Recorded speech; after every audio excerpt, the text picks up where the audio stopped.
概一直意外啦，因為有一直有營業，哎就第一早晨給時間，哎就吃早餐，那就吃一個饅頭，按呢一咬下去啊，那個這個門牙就斷掉。嗰時候大家看到一個牙齒，係啊，那個饅頭有點硬，真硬有點硬。然後一個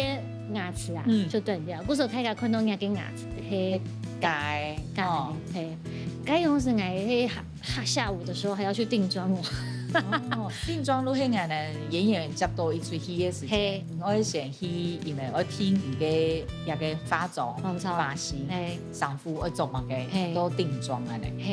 我重新定妝，大家一聽從某凶都講沒有牙齒這件事情，牙齒是不會定的吧？就是